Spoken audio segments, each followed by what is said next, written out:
call tonight for us, please? Certainly. Okay, awesome. All right, let's see. So it's now 7:30 and it's December 14th, 2021. We're going to go ahead and start the Littleton Conservation meeting and would like to go ahead and approve some minutes. We have 2 to approve. So let's go ahead and get started with November 9th, 2021. And we have of submission, I believe 6 pages. So 6 pages of notes. Does any of the commissioners have any changes or omissions to that? I had one question or comment on this particular one for the notice of intent for 107 Mattawanaki. Sure. I think it's the 3rd sentence. It says that the owner had issues with maintaining his current well, but I think I could be wrong. I thought his only issue was that he wasn't happy with the quality of town water. I don't think it had anything to do with his personal well. It was just the town water being supplied. And once they correct that, then he would be willing to decommission as well. Right. I agree with that. I will change that. Thank you. I just had a couple other editorial stuff, nothing of substance. Okay. If there's someone that's on, if everybody could mute if you're not speaking, that would be great. It's just so we don't have the background noise. Okay. So if there's no other further changes to that, if we can have someone that would like to make a motion to approve November 9th. I will make a motion that we approve the minutes from November 9th, 2021 as amended during this meeting. Awesome. Thank you, Brian. Do we have a second?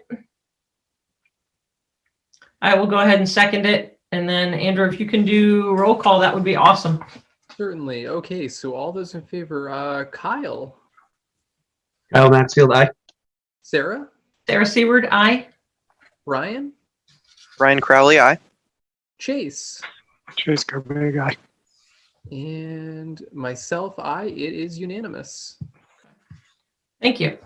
Let's go ahead and now look at November 23, 2021, of which we have 3 pages submitted. Does anyone have any omissions or corrections to that? Same thing. I just sent over some editorial stuff to Amy. Nothing against other spelling stuff. Okay. Thank you for doing that, Kyle. Anyone like to make a motion? Oh, I had one other very minor thing as well. So on the at the very end, I think we had under updates/administrative actions, under consideration of associates, we were talking about Anna, and we said Anna can participate in meetings as an informed public, and I think it was supposed to say informed member of the public or interested member of the public. Yep. And that's it. Okay. Great. Do we have a motion? I'll make a motion that we approve the meeting minutes of November 23rd, 2021 as amended. Okay. Great. Do we have a second? Second. Okay. Thank you. Roll call. Right. Roll call vote. Chase. Chase Garbig, aye. Kyle. Kyle Maxfield, aye. Brian. Brian Crowley, aye. Sarah. Sarah Seward, aye. And myself, aye. It is unanimous. Okay. Thank you for doing that. Okay, let's jump down to administrative discussions. Does anyone have anything they would like to add? I know Amy has a few. Yep, I just want to add something on the Browns Woods baseline and the Peter Tierney bench. Okay. And then if time permits, I'd like to carry a conversation regarding co-chair for the commission as well. Okay, let's go ahead and get started with update assistant conservation agent. So that involves ed and budget and all those good things. Amy, would you like to go ahead and? Basically, I don't have an update. I was trying to get Ed to give me one, but he got wrapped up in other stuff.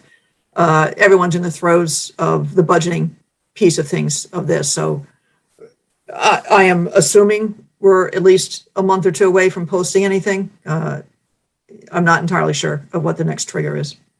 Okay, let's go ahead and if we can carry it on to the next meeting as a discussion item.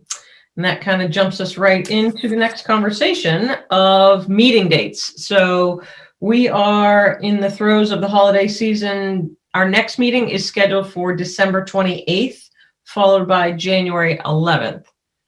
Are we good with that? I know that I can make the 28th. Just curious with school vacation if that's going to be a challenge to get quorum or not. I should be able to make it. Yep, I should be there as well. Okay, awesome. We'll flag that then. I wouldn't mind if we deferred any non-essential stuff from that meeting, but I can be there. Okay. Yeah. We can certainly do that.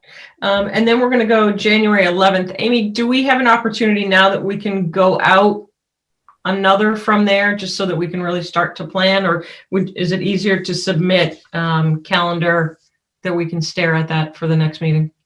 Did I send it? Maybe I didn't link that in the notice. I have gone out through June. Okay, sorry, I must have missed that. Commissioners have any questions on that then? I must admit it's a lot easier when I'm not running into Monday holidays all the time. Okay. All right, so we're on for December 28th, followed by January 11th. Okay. Amy, the next on that is the homestead update. Just to let you know, if you haven't driven by, they started working last week. And they're making great strides. Thank you. Open space updates, property review. I am going through all the town parcels, every damn one of them, just to see, because I think some of them are coded wrong. Just to make sure that conservation properties are under conservation. Mary Shepherd and part of Long Lake are not under conservation. They're just town owned. So I think those two in particular might need some looking. And I'm also highlighting some parcels that I thought might be good for conservation to have. So I'll probably end up with a new map. I don't know if anybody wanted to have fun and join in on this or not. I made a mistake on one and I quit in a huff. So I'm about 3/4 of the way through going through them all. Picked up about 100 acres. Hey. Select board should be very happy.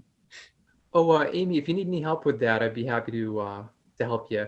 I do know that the last time we did the 2016 update to the open space and recreation plan, we did run into a lot of just general municipal parcels within Long Lake Park, and I think they were actually general municipal. So maybe if we could get those transferred over, that'd be great.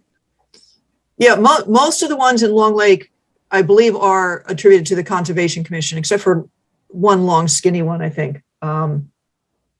And Rick Finley said he had tried, there's maybe a half dozen privately owned parcels in there. He said he had tried in the past to see if any of those owners want to just donate their parcels, and didn't have any luck. So it'd be great just to get rid of those. So what I might do, Andrew, is once I do the first screening, and I'll have a column of comments about why isn't this conservation, or, this would be nice if it was conservation. Maybe we can go through that. I'm doing this in part for the open space thing too, just to kind of nail it down rather than scramble at the last minute. Yeah, that sounds good. Whatever you need, I'm here to help. Okay. All right, thank you, Andrew. Next is the Point and the Brown Woods conservation restrictions. They are both done and signed by the select board. Brown's Woods is finished and is going to be recorded. The Point EEA, for some reason, wanted one more crack at it, which the Ray Lyons, I thought they already had. But when that's finished, you all will need to sign to accept the CR for that. And I'm also trying to find out if that can be a DocuSign, or if you're gonna have to come in and sign it. But I'll let you know when it's ready. Okay. Both of those, you guys had approved both of those Right. many months ago. Yep, thank you. Okay, next is request for a certificate of compliance, Mass DEP 204-619 at 10 Lincoln Drive. Yep, this is obviously, 619, an old project. It's already sold once, and somehow in the first sale, they missed the fact that there was a order condition still out there. It was for a replacement septic system. It's all stabilized lawn at this point. They did have an as-built, so I think it's ready to get a certificate. Okay, so you're looking for a motion at this time? So I'm looking for a vote. Okay. Who would like to lead us in that? I will move that we issue a certificate of compliance for Mass DEP file number 204-0619 for 10 Lincoln Drive. I second. All right, roll call vote. Kyle, Maxfield, aye. Brian, Brian Crowley, aye. Chase, Chase Gervig, aye. Sarah, Sarah Seward, aye. and myself, aye. It's unanimous. All right, thank you. And actually, Sarah, to back up one, you skipped over the Mass Trails grant for the Oh. Hergate Boardwalk. Okay. I am walking that tomorrow with a potential contractor just to get an idea of price. And then I'm meeting with the select board next Monday, since again, that is their property, to make sure they're brought in very early on any potential grants, and acceptance. If they agree that a boardwalk and trail and parking lot in that area is a good idea. Okay, awesome. One that was brought forth on the agenda is the Brown Woods update. Yeah, so to go with the CR, SVT did up the baseline, which I hope I sent around to you all. It looked incredibly comprehensive and very intimidating since I got to do one for Williams. I just had some typo type things on it. I don't know if anybody wanted to look at it or if I just give them my comments and tell them to go for it. It's mostly pictures and maps. Yeah. SVT's done the heavy lift on that, so I'd let them carry that forward. Absolutely. Okay. Yep. Let's go. We've got a few more minutes. Let's go ahead and talk about Pete Tierney's bench. Amy, do you want to talk about that? And then we can Yeah, so ideas. Accounting's just trying to clean up, so they dinged me because we've got the bench account fund sitting there, which we can't otherwise touch. So I think the commission either decides to go ahead somehow or to figure out with accounting if that money can get returned to where it was donated from. So there's $50 in that till right now. Anyone have any thoughts? I had one thought where we have all those benches that have just been placed throughout that maybe we could designate one of those his and put a nice plaque in there as well. I had an opportunity to walk up behind the AT&T tower up on the field, and that's a nice spot up there. But Andrew, you obviously know kind of some of those bench placements much better than I. If you think if that's a path we might choose to go through, or what everyone envisions doing, or we can raise more money, or whatever you all would like to do. I think you're right, Sarah. I think putting a plaque on one of the new existing benches would be a really good idea. In the one at Long Lake Park and back in the field section is really nice. Yeah. I mean, it's just beautiful. You have a nice view of just probably out to Waltham. I don't know my Boston area that well, but yeah. Wasn't there also a bench put in at Bumblebee Park by one of the scouts? There was. Yeah, she put in, those are all her benches. I think she put in 8 or 10 of them. They're kind of all over the place. And none of those have plaques, right? No. Correct. Because originally we were supposed to put his bench at Bumblebee, or where was his originally supposed to be? My time has lapsed for that memory.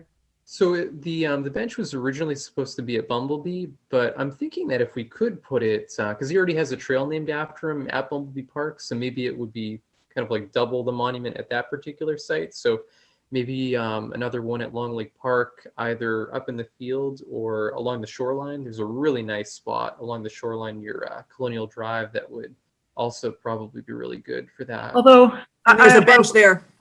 I need to bring up though that one of the plaques had been stolen at Long Lake Park. We had plaques on both the ones that were along the shoreline near the beach, and one of them was stolen. Just so you know, there might be a risk for that because it is a pretty active area. And and that's really good to know. We can also do a burning in one of the, you can do an etching or burning into one of the strappings on that as well and take it off and then replace it as well. yeah, that's true. Yeah. Yeah, I'm not sure what those benches are made of. They're The ones at Long Lake Park are made out of recycled plastic. I think they're all a mix of what she could get donated. Oh, Nana, I think you're thinking of the actual beach area. Long Lake Park, the one that I'm talking about is the like the wooded portion. Like Yes, I'm talking about the ones right next to the lake, the ones overlooking to the, if you're facing the beach, they're on the left, that strip of land there. So you're talking about the park, the near the AT&T tower, kind of that open field there? yeah, in Oh, that probably is better in terms of vandalism, I would think. Yeah. All right, well, we can address the vandalism part, but is that a path that we'd like to go through by looking at adding, memorializing one of those benches for him? I think that'd be great. Okay. So And I'll also say what could be nice about the Long Lake Park one is LCT, I think was in here before and mentioned that they want to put an Art Lazarus trail that would kind of circumnavigate the woods around that area too, which might be kind of nice. Okay. Awesome. All right, so we'll kind of go forward with that. All right, so timing is 7:46. Let's go ahead and take a moment to open public hearing, abbreviated notice of resource area delineation. And let's see, so that is 410 Great Road and 450 King Street, known as Mass DEP 204-947. And that has 5 maps, U9, 23, 28, 29, 29.1, and 29.2. Who would like to address the commission on that? If you're here tonight, and if you can please announce yourself, please. I will be representing the project for this. My name is Robert Melvin from Stamsky and McNary. Welcome. Am I all set to share my screen now? Yeah. Yep. Okay.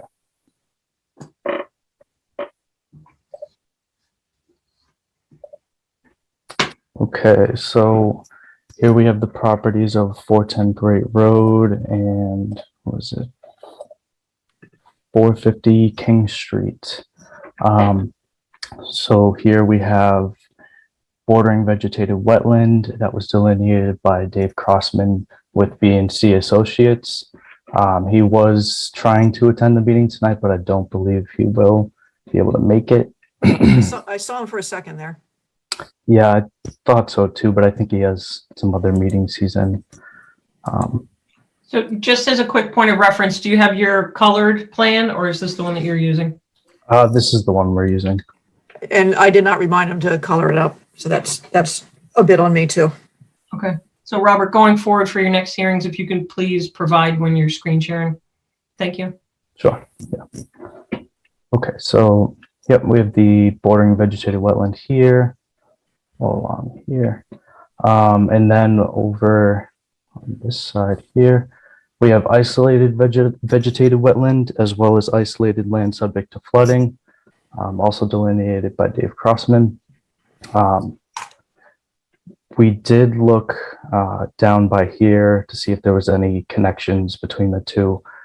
There's nothing that we saw that indicated the connection.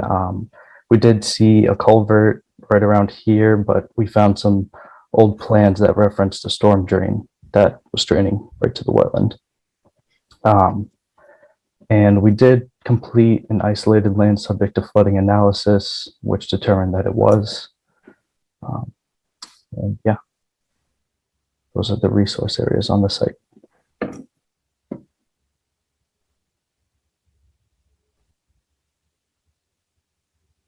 And I'll say, I have not gone out to look at this, but I did pull up some of the very old plans, and the isolated wetland wasn't really on those plans, but the 10-acre one looks almost exactly the same as previously delineated. Mhm. A little different, but not much. Robert, do you happen to have any aerials? I do not have any aerial shots right now. So if you can walk us through this project, please. Um,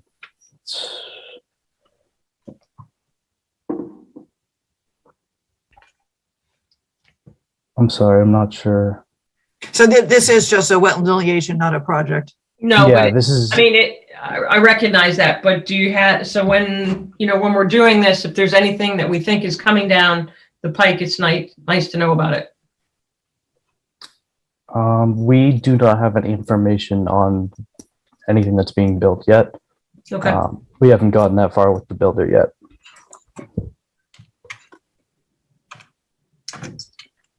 So it sounds as though we need to set up a site walk. Yes, I can arrange that with our wetland scientist. Is there an email that I should use for that? Well, so historically what we do is we would start here at the commission level and see based on sunlight when it would work for the commissioners. And then we would ask you if someone could be present.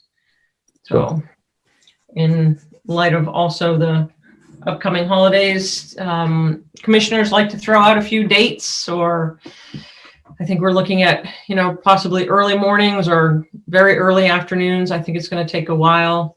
Robert, how long do you anticipate walking this site based on your flagging that you've seen? I would say a couple hours. I did personally walk around, and yeah, it took me about 2 hours to do the whole thing, both wetlands. Okay. And Amy, you've not been out yet, correct? Is that what you said? Correct, I have not. Okay. So in light of that, what would the commissioners like to do? We'd like to try and set up a weekend time, or I'm not sure what everyone's schedule. I know many are still at work when it's dark. So when we look at weekends, we then look at the following weekend, which is Christmas. The following weekend after that is January 1, January 2. Yeah, I think we want to be careful going out too far. Snow on the ground could make it a much less useful walk. Yeah, for sure. I'd rather, if we're going to do it on a weekend, I'd rather do it this weekend than wait multiple weeks. Okay. Is anyone available this weekend? Chase, what day is preferable for you, Saturday or Sunday? Same to me. I'd prefer first thing in the morning though, rather than doing it midday. But that's just me. I'm happy to be overruled there. You mean on a weekend or? Weekend. Which day would work better, Saturday or Sunday, Chase? I don't know. I'll tell you Saturday, but they're probably the same. Okay. Is anyone else available this Saturday? Yep. Anybody else? I know. Is that an Andrew who said yes? Yeah, I could do an early Saturday, like an 8. Yeah, if we're talking early, then I can probably make it work as well. Okay. So we're talking this Saturday, which is the 18th. What time would you like to start? 8? Is that what I heard? Works for me. 7:30 works for me too. A rainy day on Saturday. That's what I was just gonna say. And assuming they can get their wetland scientists on the weekend, we didn't really. Yeah, I will have to coordinate this with Dave Crossman. I was hoping he would show up, but I don't think he's here. And according to my phone, there's an 85% chance of rain through Saturday. Would you like to suggest Sunday? I can do it this Sunday or the subsequent week. I'm off most of that next week. So the days before Christmas actually work pretty well for me personally, as well as Sunday morning.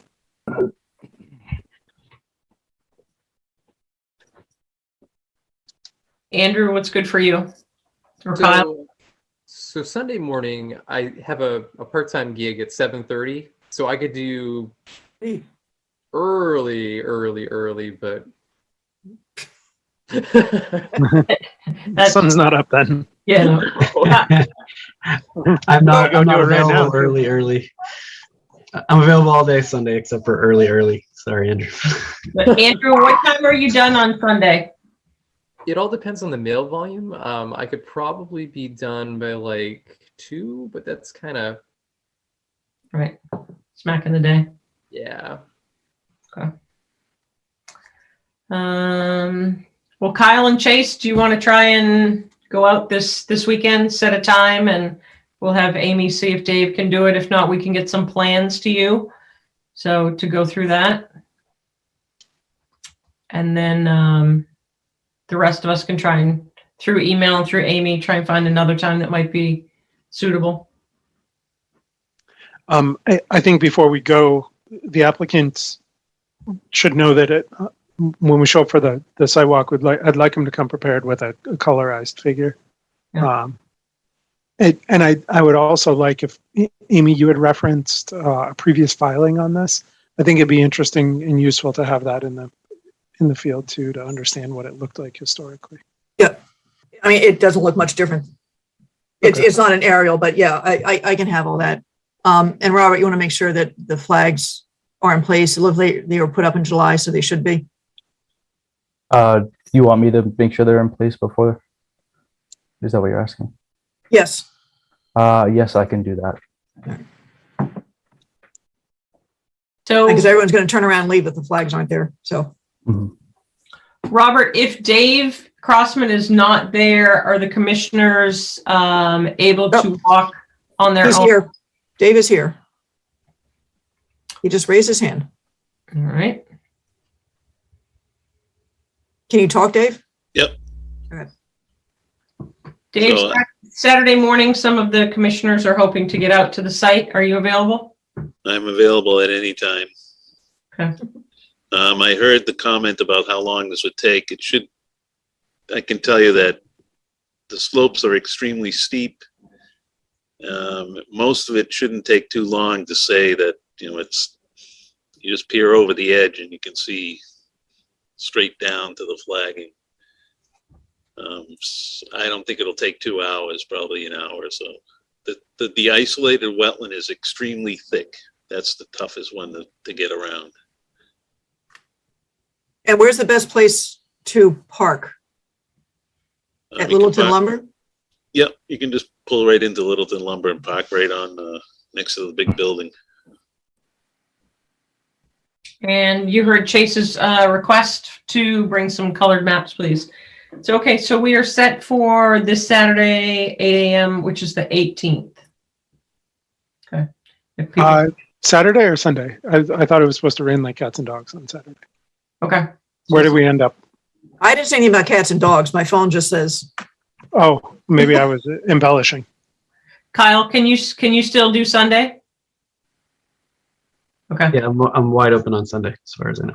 So I will let you and Chase work that out, and then Andrew, maybe you and I and some of the other commissioners can try and find another day. Sounds good. I'm available Check. after Monday. I'll Okay. check with Carl too. Okay. Awesome. Sarah, one other comment for the applicants here. If the slopes are significant here and worth noting, it would be useful to see some of the topography on this other than on the 410 Great Road lot to the extent that they have it.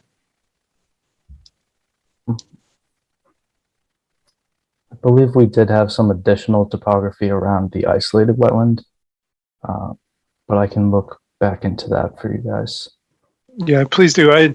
No need to go survey it, but please make sure all the topography that is available is displayed. Okay, yeah, I can do that. Any other comments? Okay. We thank you for coming in, and we will see you again on December the 28th.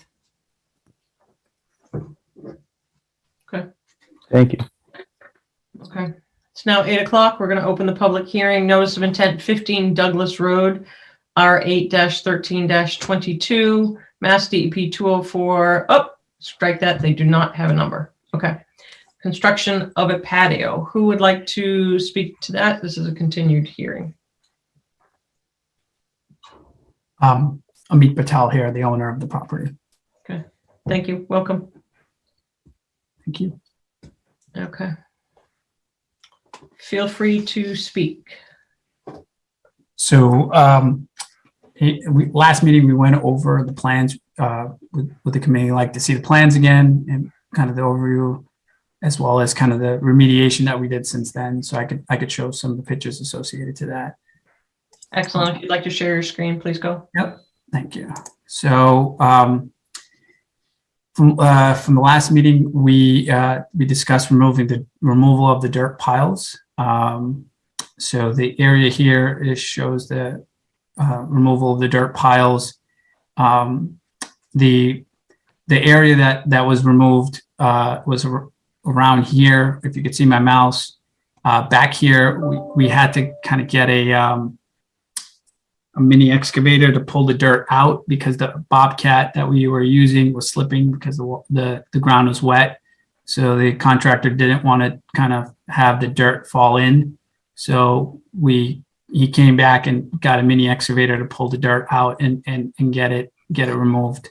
So you could see a lot of the grass in the back part kind of chewed up. He was able to get most of the dirt out and back to kind of the grade that it was originally. At some point in the spring, we'll plan on kind of raking out the dirt here, putting some loam and seeding the grass. Probably won't do that right now, just given the weather and temperature. Also, if there's I'll stop here if there's any questions on this. Would the commission, in light of the mild weather, wish to have that like matted or raked out or anything prior to frost? I was going to say it kind of looks unstable, so I would think it needs some sort of stabilization before the I think winter. one thing that concerns me is the wattles are really that's not their forte to be able to hold back that much mud if that were to go. So you may have to look at, if we're not going to stabilize it, have to put in some siltation fencing, the black poly film. Okay. And I talked with Mr. Patel about basically erosion control netting on top of it if it's going to be like this over the winter. Right.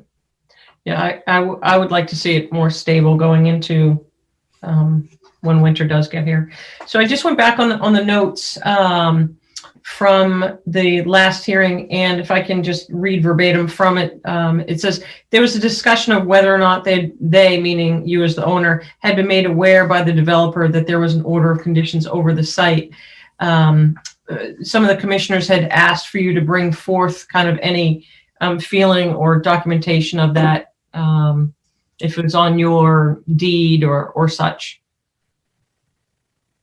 I went over the closing documents that we received. There wasn't anything that had kind of informing me. There was the builder did share kind of the maps that had kind of delineations and those sorts of things. But I wasn't aware, I wasn't made aware that I couldn't build in the grass area or anything like that, or have a patio or anything like that, from my recollection or any documentation that was shared with me. I did consult about a pool potentially being installed prior to buying the house. The builder and the real estate agent provided me a sketch drawing and said that I would probably have to go to the commission to get approvals for this, but that's about it. And I mean, after buying the house, we haven't really looked into a pool or anything like that, and decided to build the patio instead. And I think part of what happened here that we're going to have to be careful in the future is this end of Douglas, which was phase 4, was done before the subdivision was actually fully approved and recorded. So the order conditions went on to the master lot, and then when it got broke up, it kind of disappeared. So it's still out there, but it's not tied to the sub parcels. So we're going to have to figure a way to make sure that gets done in the future at the very least. Can we do that in some way? I think, Rather- I have to think about this. I'll consult with some other agents and see what they do about this. In Durkee, it wasn't a problem because they came in house by house. So everything went onto the house. Yeah, I'm sympathetic to the property owners here. I mean, I get lost in the Wetlands Protection Act. I can't imagine not being told about it, but at the same time, I can see how it could happen in this circumstance. So. And I am really perplexed, and yeah, I feel for the homeowner if that was not attached to the deed. What specifically would have to be attached? I just want to make Yeah, sure. it would have been, well, I'll let, if someone else would like to talk to that, but yeah. It would have been what would call an order of conditions, and it's probably an 18. Oh, look, Chris Finnerall is here. An 18-page document that there was the permit for the house, the original permit for the house. Yeah, I think the deed, I looked up the deed. The deed has only the easement access, I think, for the pond or pond in the back. Yeah, I did a quick search on the registry and I didn't see anything specific to this parcel. Amy, would it be a useful expenditure of our time to have lean on the builder and ask them to send a certified letter to each property owner who owns a piece of property that is subject to that order of conditions?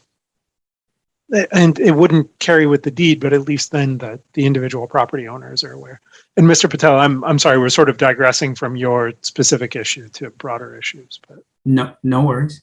But theoretically, on the order of conditions, if there is a new owner before the certificate of compliance is issued, I believe these were written that they either need to sign an acknowledgement that they have the order conditions or know about the resource areas and or actually come into the commission to discuss. So once the certificate of compliance is issued, you kind of lose the track at that point. But the intent of that was to carry it through the new owner, but it's only as good as someone who's watchdogging it. Right. I agree, Chase, that I feel as though that at minimum should be done and then see where we would carry the ball from that as a follow-up. Any other commissioners have any other suggestions for that? And then we'll come back to our discussion with the homeowner.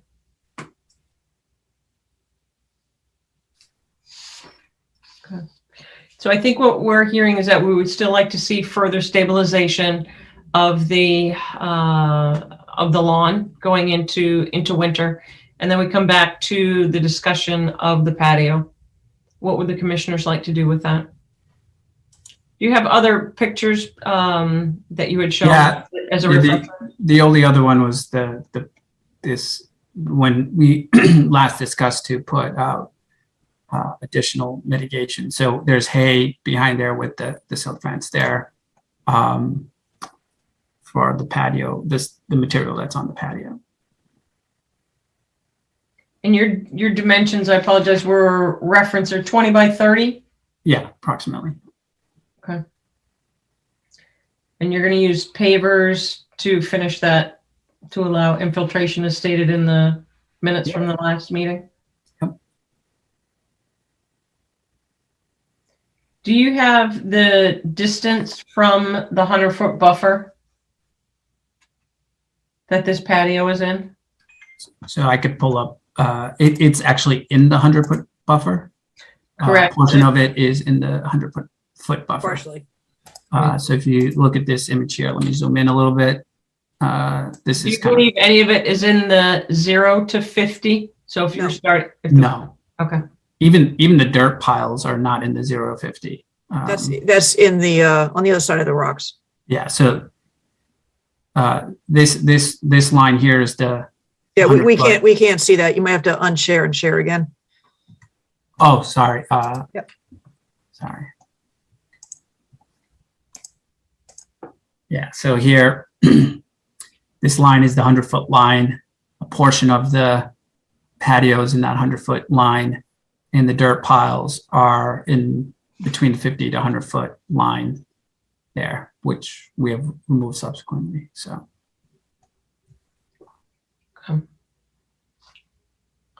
What would the commissioners like to do? So we have here presented to us a notice of intent. They don't have As the well as, DEP if number, I do may, they? there's also the enforcement order, and Yeah. I know the owner would prefer to be able to finish or move further ahead with the patio rather than let it sit over Yeah. the winter. I So- agree. So I'm requesting that I could get the mitigation done and requesting to see if we can continue working on the patio. I'd like to see the erosion controls in effect stay there while you're finishing up the patio, and go ahead and finish up with matting the area that has been disturbed as well. But I think there's just been some interesting conversations there that I would feel fine moving forward with it, with the patio. They've been very responsive. Yep, I agree. So first off, we would, do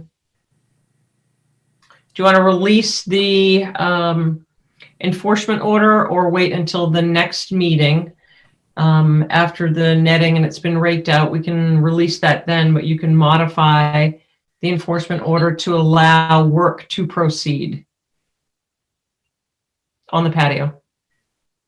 Yeah, I would not recommend lifting the EO, but you can modify it. And it's up to you if you want to do that all in one step. And just say after my inspection that the, I'll call it the dirt area, has been stabilized with netting or something, that they can proceed with the net, with the patio, or we can go to the next meeting. I'd rather go ahead and let them start to, I'd rather modify that now and let them go forward. That would be my suggestion. What do the commissioners feel? I'm good with that also. Yeah, I think with, like Amy said, how responsive they've been. I don't know if it really makes sense for them to, for 2 weeks, to potentially miss a good opportunity with good weather here to go forward if you can get that stabilized. I did have one quick question about the notice of intent, though. We're not looking, how does this go forward? How are we letting them go forward without an approved NOI? Because we don't have a DEP number, correct? I'm just looking at the paperwork aspect of this. Yeah, we don't. It's because there's an enforcement order on here. You could have gone ahead and approved the whole thing, especially because the owner really wanted to try to get this taken care of this winter. We just kind of jumped the gun and did the notice of intent also. So you can allow the work to continue under the enforcement order, but the notice of intent will still need to be issued and closed out and recorded and all that. Well, there's a roundabout way to DEP issuing file number slowly, huh? Otherwise, So would someone like to make a motion? To be clear, Sarah, you're looking for a motion to modify the enforcement order, is that correct? I believe so. I'll move to modify the enforcement order associated with this project to allow the applicants to continue construction of their 20 by 30 patio. So the only thing I would add to that is let's put a time frame on that. So we meet on the 28th, or to go out to January 11th. I'd like to have a stop date on that. Yeah, I'd like to, I think the 11th makes more sense in terms of lining folks up. Okay. So I'll modify my motion to include a deadline of January 11th. I would second that. Call vote. Brian. Brian Crowley, What is the aye. deadline? Oh, sorry. Is it a deadline to complete the project? by the Yeah. letter? Yes. Okay, I mean, both the coverage of the dirt, the stabilization of the dirt and the patio have to be Yes. finished by January 11th? Okay. Correct. and if weather really turns bad and you can't make January 11th, you just need to come back in and we'll take care of it. But To inform you if it can't be done due to weather or if you're running into other- problems, yeah. Right, but we're assuming that the grading of the lawn area, that you had to remove the dirt, is going to be done ASAP for sure. Yeah. So my question is, it's leveling it off and putting is it burlap, or is it specific, or is it like that hay nylon? I'm not 100% sure. Is that what It's you're kind of looking- like a netting that does have Okay. the hay sort of in it. I mean, Okay. some can be super tough and some is less. And given that there's not much slope here, I'm assuming the commission would be fine with sort of the less heavy. Exactly. It's just to keep it in place in case it rains and slows or freeze and thaw and starts to move a little bit. Okay, yeah, I can do that in the next couple of days and have them start work, and then I could send you Amy's. I can send you pictures if it's done by this weekend or something like that. Okay. And then yeah, we could inform you of patio. The only other thing is, do I need to inform the town when we in the spring or anything like that when we do add, loom on the top to grass it and things like that? You'll be in communication with Amy because you still won't be able to have everything done until the grass grows. So Andrew, let's go back to your roll call. Okay, roll call vote. Brian, Crowley, aye. Kyle, Maxfield, aye. Chase, Chase Kobe guy. Sarah, Sarah Seward, aye. myself, aye. It's unanimous. Okay, thank you. Thank you and good luck. You've got great weather to proceed with that. Thank you. Okay. Let's see. So it's 8:16. We're going to go ahead and open the 8:15 public hearing notice of intent, which is K137, L138, and 337 transmission line right away. Mass DEP number to be determined. Who is here to present the power line? Good evening, Commission members. This is Allison Millman from BSC Group. I'm here on behalf of New England Power Company for the K137, L138, and 337 line soil borings project. So the Commission is aware we were issued a DEP file number recently, and I did share that with Amy, and it's 2040948. Thank you. You're welcome. So I'd like to just give you a brief overview of the project, and then I'd like to share my screen with the plans set to kind of show the geographic location and what's proposed. So New England Power Company is proposing to conduct geotechnical exploratory soil borings. The purpose of these borings is to determine subsurface conditions in order to replace existing transmission structures as required in the future to do maintenance work. Exploratory soil borings are proposed at 12 locations within the locally regulated 50-foot no alteration zone, 1 location within the locally regulated 100-foot buffer zone to boring land subject to flooding, 5 locations within riverfront area, 19 locations within 100-foot buffer to BVW, and 6 locations within BVW. All the soil borings will be temporary impact in nature. They're about a 4 to 6 inch borehole that's completed using a small piece of equipment that's kind of comparable to, say, like a John Deere tractor. The existing access routes will be utilized coming off of the public roadways to complete the work. All areas will be restored post soil boring completion. And for access through the wetlands, they will be using temporary construction mats as a best management practice in order to distribute the weight of the equipment as they're traveling across the right-of-way. Again, all work is within the existing right-of-way, and the access is to look at the proposed structures that are in proximity to the existing structures. So this project obviously qualifies for the limited project status for utility work and maintenance. I'd like to now share my screen, please. Is that okay? Yes. Okay.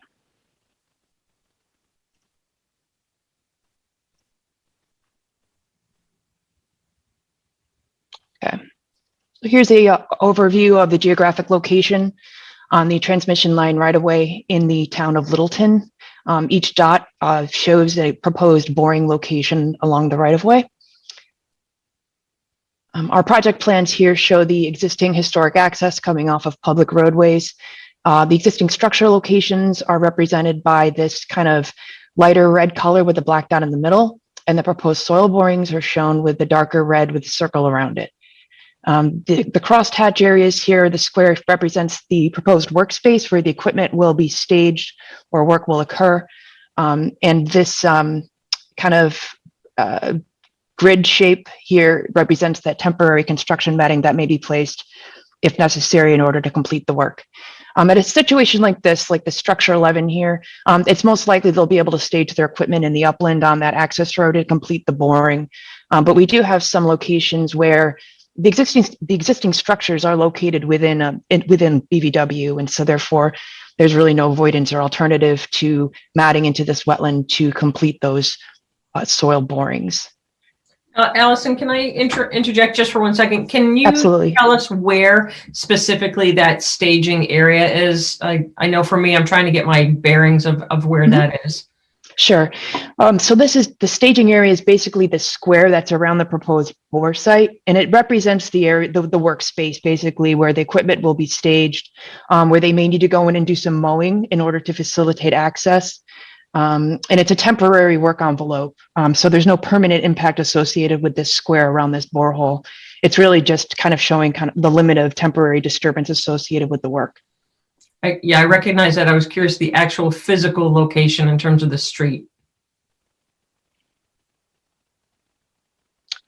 I'm not sure I follow, ma'am. Where in town is the work being performed? Oh, okay. This is Gilson Road. So we're, excuse me, over here by Spectacle Pond.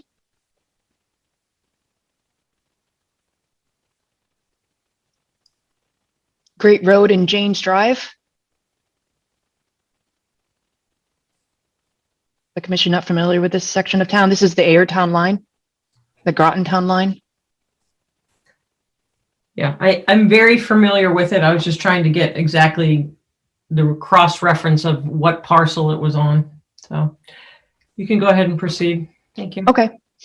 So these are the examples of where the workspace will be within the bordering vegetated wetland. We show our riverfront area here to watercourses such as perennial Gilson Brook.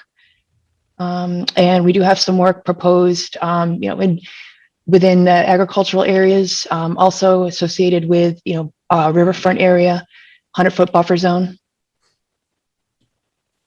And again, this is Beaver Brook Road, the existing Littleton Municipal Substation. And this completes basically the scope of work within the town of Littleton. After this point, the transmission line crosses into the town of Westford.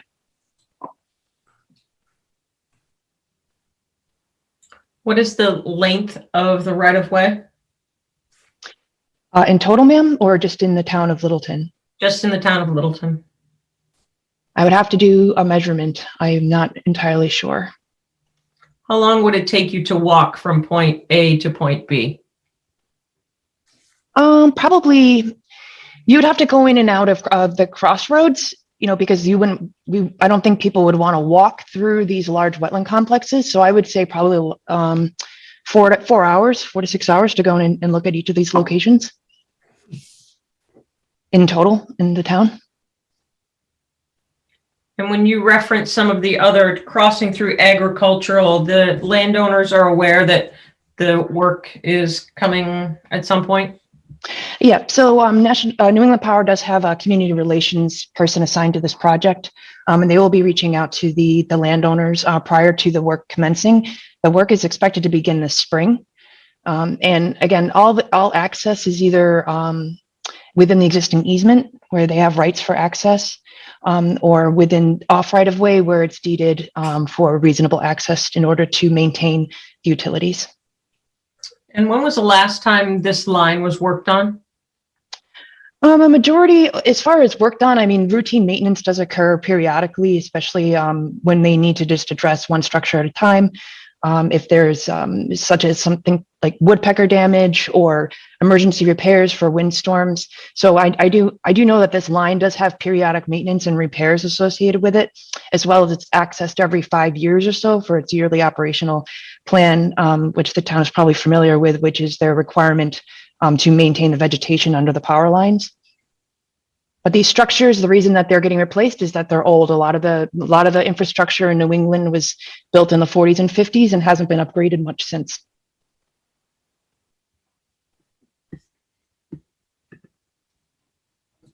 Are there any trees that need to come down in order to access these soil borings? No trees ever need to be removed because all work for the most part is happening within the maintained easement. So it's maintained in like shrub habitat. I can show some pictures of representative. This is basically what it looks like. So it's maintained in mostly like a shrub habitat. Sometimes it's more of an emergent community. But again, every 5 years they go in and they treat any woody vegetation that could encroach upon the overhead wires in order to just make sure that they stay maintained and there's no issues. Here's another example.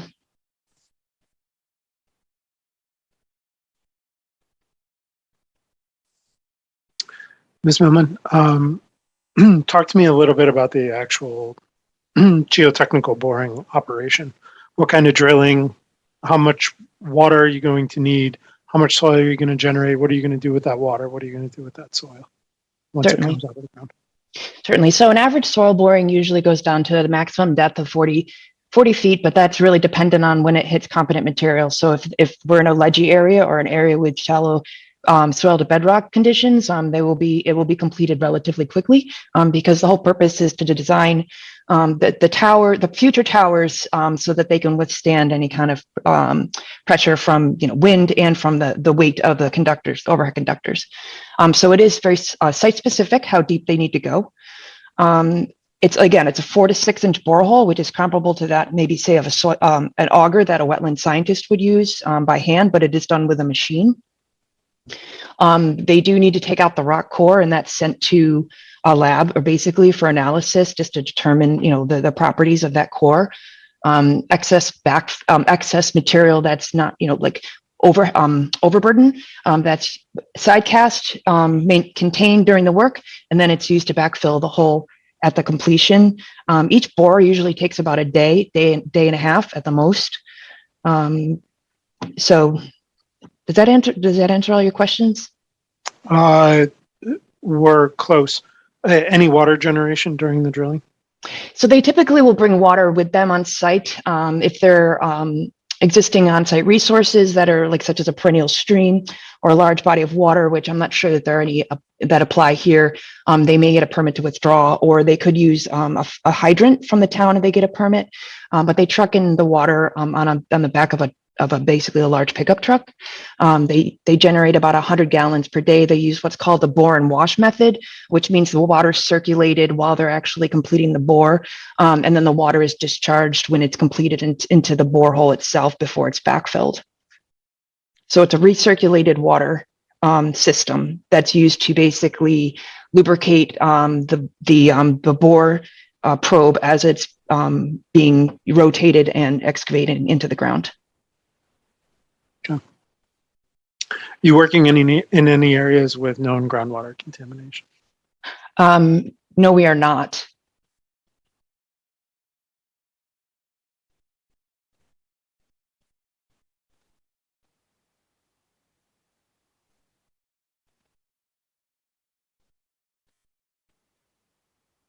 Any other commissioners have questions? Sorry, did you mention what you're going to do with the debris that you bring out of the holes, the boreholes? Yep. So they do need to basically package up the core, which is the suitable, what we call suitable material. It's basically when they start hitting competency. So it's usually basically a rock core at that point. Any of the overburden, that's more the loose soil, the loam, AB horizon, subsoil, they sidecast that temporarily while they're doing their drilling, and then they will use that to backfill their borehole before they leave the site. We also require them to stabilize with straw any disturbed locations before they demobilize. Okay, thank you. Yep, you're welcome. Are we looking at any sort of monitoring wells, or is this a one-time shot, go in, grab your soil and rock samples, and that's it for the location? The latter, that's it for the location. Can you talk about how the drilling equipment and support vehicles will be fueled? Will there be petroleum in the envelope, or will that be elsewhere? So they will demobilize from the site for the most part with their pickup truck on a daily basis, so that they may stage their drill rig, but we do have the company has requirements for refueling standards. So the requirements are at least 100 feet from a wetland or a water body if any refueling needs to occur on site. And they also require, spill kits that are on all equipment. And the only situation that I can imagine where they would need to do any kind of equipment work that may facilitate, any kind of release would be if they had a breakdown while they're working in a wetland. And then we would require them to put basically drip pads underneath the equipment while they were making any kind of emergency repairs. So if I understand you correctly, the only petroleum that will be within the work envelope, within the areas that we regulate, that is within 100 feet of a buffer, will be that's actually in the equipment itself. Is that correct? That's correct. Yep. They won't be bringing any large containers of petroleum products onto the right of way. I think you said one thing there that's going to be a sticking point for me, that the rigs would stay at the locations. If there's obviously the potential you start one of these boring midday and you're only halfway through. I would not feel comfortable with that rig staying inside of a resource area overnight. Yep. So in that circumstances, we've had towns and commissions with this concern in the past. I would recommend that we condition that secondary containment be placed underneath any equipment that must remain in a regulated resource area overnight.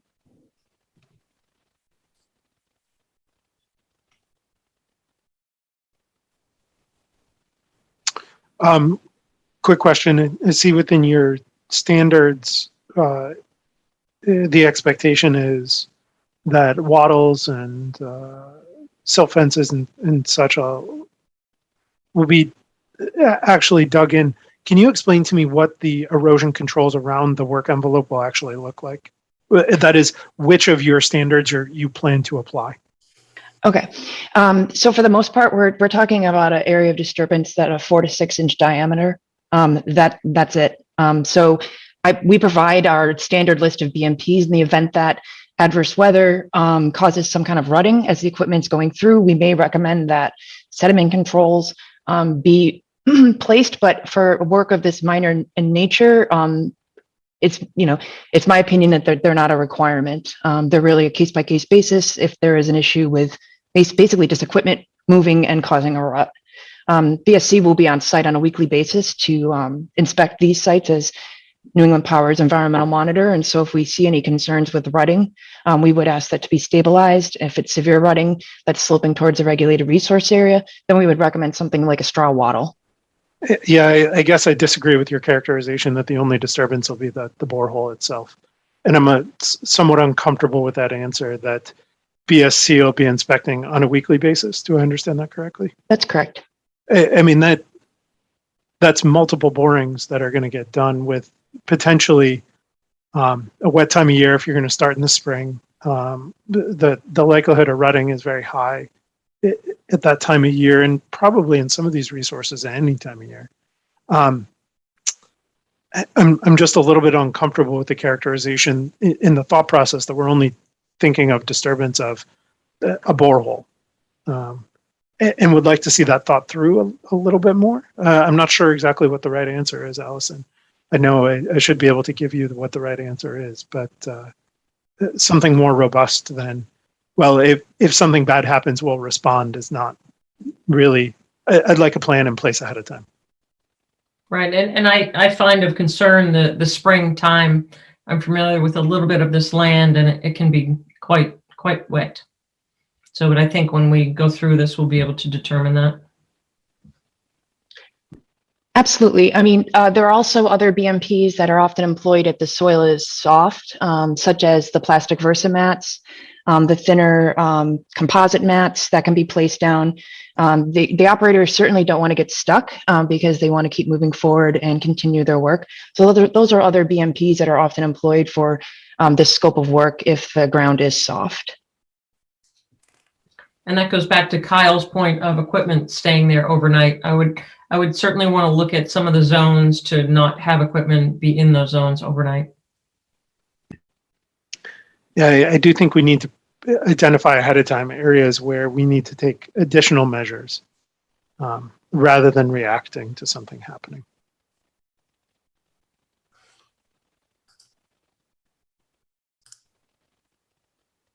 Any other commissioners have any questions or concerns? If not, we do have a hand raised by George Kinder. Amy, if you would like to allow him to speak. Am I on? Yep, you are. So the road that Allison was sharing with us. Yes, if you could, excuse me, sir, for a point of order, if you could introduce yourself and where you reside, please. Oh, sure. George Kinder. I'm at 690 Great Road in Littleton. This road right there in front of you is our driveway, and it's a road that the power company has a right of way to use to do this kind of work. The issue that we have in terms of another kind of concern, it's purely from our standpoint, but the only, we drive some cars back and forth occasionally on that road to get in and out. The big cars, the big trucks that come on that road are largely from the power company. And the road is, it's fragile. It's easily potholed and easily can set up rivulets coming down from the top near 119. So my concern, I've never spoken at this before, but it's just a pain for us. It doesn't always happen at the event. It can be weeks later that you discover that you have these problems on the road, and now we've got to take care of it. We've got to pay for it, whatever we do. So I would like the power company to really take care of the road, basically. And as I say, it can happen weeks afterwards that you realize that damage has been done. So that's my position. I'm happy to hear there's a community relations expert that's going to be on this, and I'd love to be in touch with them as well. Mr. Kinder, if you'd like, I can, if you'd want to send your information to the agent, Amy, I would be happy to provide that to the community relations person so that you can start those discussions early if you'd like. What would you like to see, Amy? I mean, what is just what I've said? Is that sufficient? Or Mr. Kinder, what you could do is put in although we don't have chat on this feature, just be in touch with Amy to give her your email address and your contact information. Okay, great. Thank you. Or just contact BSC directly. Yep. Okay. Oh, here comes Carl. Okay. So we'll note at time 8:38 that Carl came into the meeting. Mr. Kinder, just one quick question. The area that you reference, and you may not understand kind of jurisdiction in terms of the Wetlands Protection Act, how close are you to any wetlands? Well, the road goes right along. Let's see, is it the green area there? Yeah, it's the green. That second green area is actually, it's like a swamp right there. Is this your road, sir? Yes, it is. Okay. Yes, it is. And if I can throw something else in for the commission, the railroad just went by and took out left a bunch of ties along Spectacle Pond itself that are filled with chemicals. They just, that was a month or two ago, and they haven't picked up those ties and taken them away. So just something to be aware of along this area. Great. Thank you, Mr. Kinder. Anyone else have any other questions? I have one other question brought up by the applicant in terms of roads. Allison, in terms of the access to each of these work envelopes, are we going to determine ahead of time which areas are going to get matting versus which areas are going to have overland driving or other approaches? Or do you propose to make those decisions at the time of drilling? So what the areas that require matting are the wetland areas and where we have any kind of crossings of resource areas that are prone to wetness. So that would be BVWs, and if there's any kind of intermittent stream crossings, those would require matting. Based on seasonality, time of year conditions, on a case-by-case basis, additional matting needs to be placed in order to facilitate equipment access. But as far as regulations are concerned, we share the impact, the footprint of the temporary impacts to BVW, because that's kind of what's relative to the commission's review. And how would your client react to some minimum expectation of areas that need to be matted at, really regardless of what's observed at the time that it's that the work is conducted? I mean, if the commission has some concerns about some areas, and I think we're heading towards a site visit, I think that's where we're heading. But if those can be identified in the field, I can definitely bring that back as a discussion point to the client. Like I said, the temporary, the timber mats, they're very heavy, they're very difficult to move. It's, they only use them when they necessarily have to. They have the smaller plastic mats, and they have the composite mats, and those, some of those that it can be moved by hand by a human being. So putting those down on a case-by-case basis, I don't see that as much of a hindrance. And it facilitates the work moving forward because they don't want to get their equipment stuck either. No, I understand that. My principal concern, though, is that oftentimes in these scenarios, the desire to try and get the work done can come at the expense of the resource areas. And I would prefer not to make as many game time decisions as I think you're proposing, and would prefer to identify areas that are going to require matting ahead of time so that your contractors have sufficient materials should matting be required, as well as understand what the expectations are. That said, I think you're going down the same direction I am, that we probably need to walk and understand these areas and make such a determination in the field. But I would recommend that you bring back to your client that to be prepared for some pushback on making game time decisions for every area. Okay, thank you. Duly noted.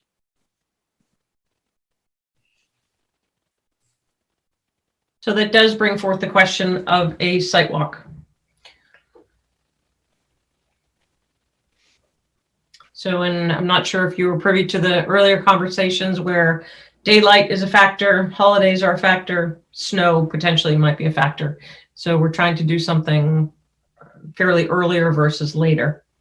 I'd also like to point out to the commission, you still have another site walk at 242 King to factor in, since they're already in the process. Right. Which some of us have already been there. Yep. Okay. Okay. What would we like to do regarding this longer walk? And Allison, you had referenced possibly like 2 hours. It looked as though it's fairly high wood in terms of hip high brush. Yeah, I think a lot of these areas, we have some pretty good, public roadways that we can gain access pretty quickly to the right of way from. But then there's another stretch where it looks like it's going to be a pretty long walk in. So I would say maybe 4 hours, just to be conservative, make sure we get to see everything everyone wants to see. Okay. So I think from a feasibility standpoint, it's probably going to be 2 separate times in order to get, we usually like to have at least a handful of commissioners go out, but I recognize for that chunk of time, I would ask that with a project of this magnitude that we can at least come up with, at least 2 members plus Amy, maybe, to do this walk. But if Amy can't do it, then I would ask for 3 committee members. If anyone would like to throw out a time, I feel like this might be a further push for Amy to try and pull us all together on certain days to see when we can do that. I know I can do a midweek. Thanks for joining us, Carl. We're kind of looking at, those holiday weeks. I think once after I get back this next Monday, Tuesday, after that, I'm home for a stretch, and so I can do a midweek for sure. I could probably pull off a midweek on certain days, but I also know I'm traveling after the first of the year off and on, and would need to dig into my calendar a bit. For me, I'd have to do it prior to the first. So Allison, if I may, I might defer to Amy for this to try and gather us all together to come up with 1 or 2 dates that might work, if that is appropriate for you. Absolutely. Yep. Okay. And if you're not available, if one of your colleagues could be there, that would be appreciated. Yes, I'll make sure someone's there. Okay. So we can schedule one, see how far we get, and have the second one scheduled. I like that idea. It may go faster than I'm imagining, but I didn't want to be over optimistic and you know, I kind of want to make sure everyone sees everything that they want to see. So I like that idea, Amy. Because it sounds like we're gonna be back and forth with our cars and leapfrogging. Yes. Okay. Unless BSC wants to hire a bus. Okay. All right. So we will go ahead and extend this off to our next meeting, which is December 28th. Allison, I will ask as a reminder when we're on site that if we can have plans and color-coded plans for those flags, that would be great. Absolutely. Okay. Thank you for joining us. Thank you. Everyone have a nice evening. Thank you. You too. You're welcome. Okay, so it is 8:46. The 8:30, which is the abbreviated notice of intent, has postponed, and so they will be joining us at a different time. But they did want to know if the commission wanted to do another site walk with the new information. Okay. So anyone who hasn't been out on the site, I would encourage you to go out. Is there a time you all would like to go out? And is there anybody who has seen the site who wants to go see the new stuff? Okay. So I don't know. So you're presently doing a site walk Sunday at 8 a.m. So Carl, there's a site walk over by Littleton Lumber Sunday at 8 a.m., which will probably take about an hour. And then we're looking at other dates to do 242 King, which won't take that long. And King could be something done the latter part of the day if we were there before sunset. Which is a minute later every day. Yep. Anyone want to throw out dates or times for King Street, 242?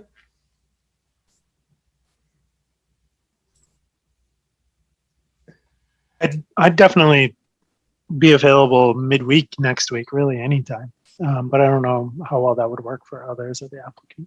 Yeah, honestly, midweek, other than a Thursday, works for me. So. Okay. How about we have Amy circle back around on that one as well? Amy, is that okay? Yes, I just want to, if possible, to make sure that there's no objections to the redelineation before the 28th, so we don't have to go out again. I agree. So let's have that as noted that we need to have that done hopefully within a week. Okay. All right. So if you can send us a reminder on that, Amy, that would be great. Yep. Okay. Let's go ahead to the 8:45 discussion enforcement order, lot 6A Grimes Lane. Who would like to speak to that? Good evening, Mark Slager from Allen Engineering, here on behalf of the applicant. Chris Finnerl is also with us. However, he does not have video capabilities. The restoration has been completed. The dumpster's been moved. And it's my understanding that Amy has been out there and she's satisfied with all of the work that's been completed. So at this point, I just as soon turn it over to Amy and see if she has anything else to add. Mark, do you have photos that you would like to share with the commission? I did not take any photos, no. Chris, do you have any photos that you would like to share? I don't have any photos, no. I have photos, but I don't have them Okay. pulled up. Historically, the applicant would bring in photos, so we will set a site walk. Okay. Well, Amy, are you satisfied with all the work that's been done? Historically, when Yes, there's an enforcement order, we ask at least one commission member So the responsibility does not fall solely on the agent. So we would ask if there's a commission member or two that would like to go out. You don't have to go out with Amy, but just to go out as backup. Yeah, it might be one where people can stop by. Yep. On their own to take a look and let me know if you have any issues. Okay. Maybe try to get that done before Christmas, maybe? Yep, we can do that. Anyone like to take the lead on that? What would we be looking at out there? The wetland, the buffer zone restoration that they did. Yeah. What else? And they moved the dumpster and redid, reset the tree protection, the root protection zone fencing. So those three items, and Carl, you because you were there prior, I think that would be great if you would like to do that. I will. Okay. I can try to meet you out there, Carl, if you let me know when you might be swinging by. Okay, thanks, Brian. Okay. Could someone let us know a time that you guys will be out there in case we want to join you, and it might help expedite any issues that might crop up at the time. Yeah, Mark, if you want to share with Amy or Chris your cell number so that the commissioners can go out there and let you know ahead of time, that would be appreciated. Okay. At what point can regular work recommence? Would it be right after the site visit? No, it would be after the next meeting, which would be December 28th. Because it won't be lifted because commissioners, there's no photos brought forth by you all tonight. So unless the commission feels differently. If I may speak, it's Chris Finrell. You know, I kept in contact with Amy about this, met her out there. We did everything that she asked us to do, and actually we did a little bit more. I believe I received an email that she produced stating that everything looked fine. At no time was I ever asked to provide any pictures or bring any pictures. We are fighting weather right now. I've heard you in previous hearings this evening saying, while the weather's good, we'll let these people work, and I would ask that we would get the same consideration.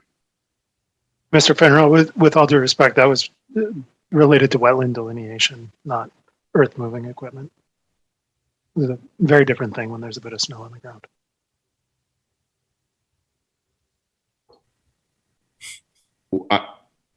I heard you speak earlier saying that it makes sense to do the type of work grading around a wetland. We're going to be digging next to a wetland in between the 100 and the 50, and the weather is still kind right now, and it's not going to be. Like I said, if no one ever asked me to bring photos or produce photos, I would have taken the photos when I was there with Amy the day that we met on site. And I would appreciate Amy speaking up. I thought we did everything and more than what was requested of us on this stabilization project. Yeah, I was fine with the stabilization. And as a point of order, could you tell us what more you did? Amy and I had a discussion on site, and if we only did the stabilization to the I don't know what we're calling that right now, the wetland or the stream or the perennial stream. If we only worked on the side of that closest, we would have had this building up of water, creating that pool of water again on the backside of the silt fence. So we pulled the silt fence back closer to be more restrictive of our construction, and agreed to level that all out, stabilize all that, jute net it, and so that we wouldn't have a similar situation with water backing up there. I don't know if the commission's aware that by the time we did our meeting and then a second meeting for a dewatering program to do this work, all of the water was gone. It had gone back into the ground. There was no dewatering that was ever necessary to do this work. It all went back into the ground. And I don't know the time frame, but I'm going to say it feels like it's been well over a month to, you know, just get permission to do this. And then we've been waiting for, you know, 2 weeks already for this meeting. And I just respectfully request that you allow us to get to work there and do what we need to do so that we're not doing this work in January and February.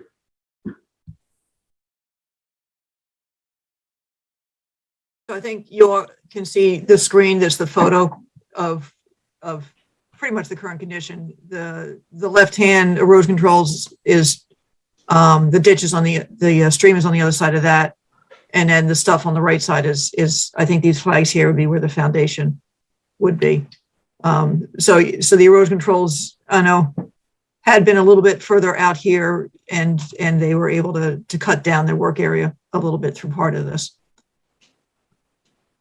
So the standing water was to the right-hand side of the right silt fence It would have been sort of in here.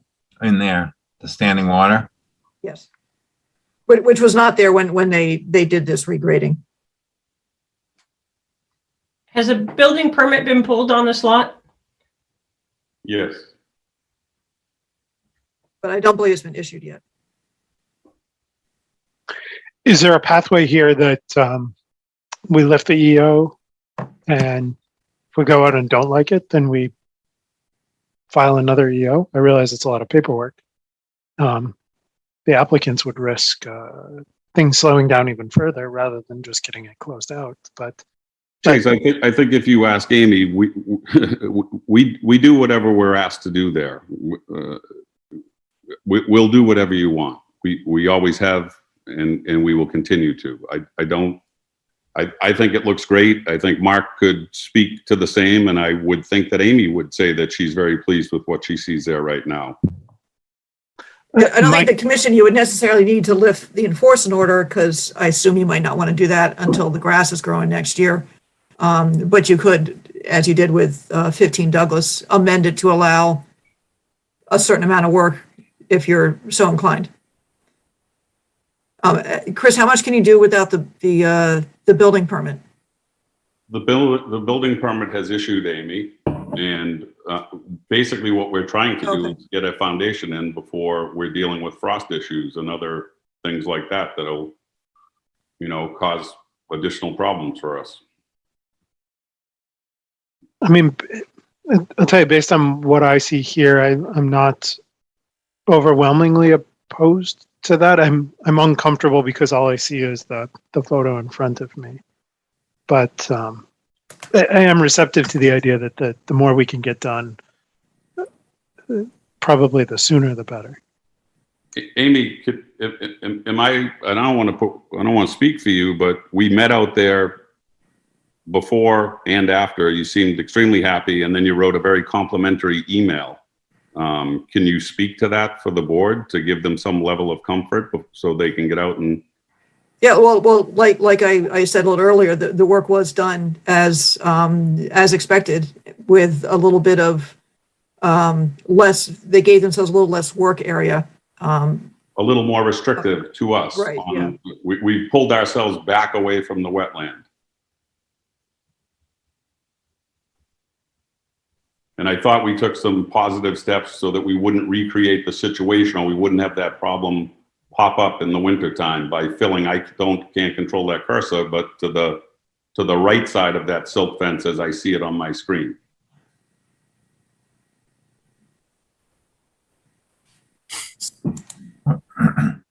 Where that standing water was, that was deliberately dug was that dug as a retention area? You know, the loam was just stripped away from that area in preparation for site work. It acted as a sediment basin, but it was just a matter of stripping the loam away from there, and the contractor that was at the site doing the work was not aware that that was a jurisdictional wetland, and he went further than he was supposed to. Well, and if I may,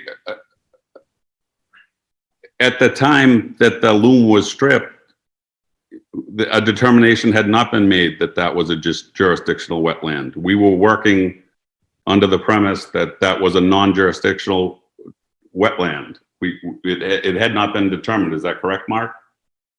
Yeah, that's correct.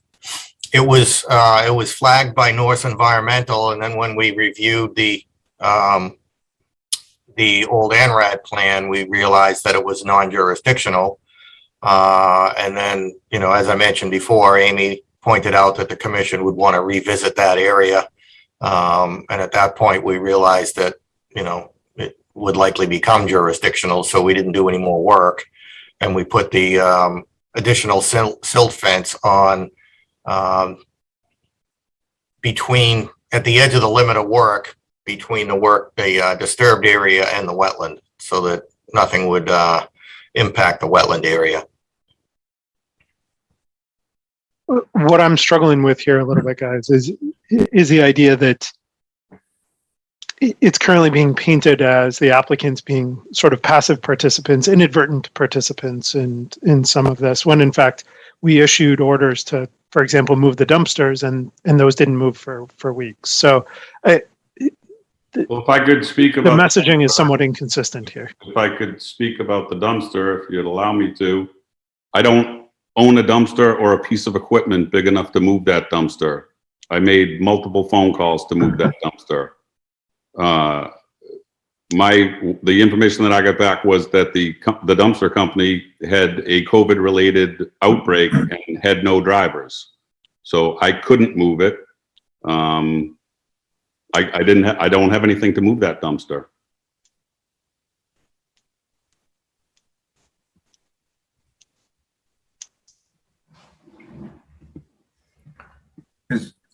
As far as go ahead. No, go ahead.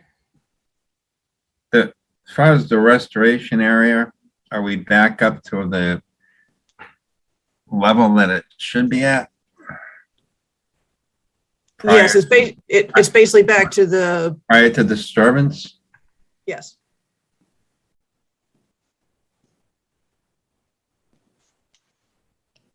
They brought in the topsoil from the adjacent house that they had stockpiled over there. You're saying the organics? The top, what, 4 to 6 inches? Yes, the organics came. We had a stockpile in between lots 7 and 8, and we brought that from over there. Rather than disturb anything over by, we discussed it with Amy, by the riprap pile there that was placed there for a construction entrance to get in and out of the lot. The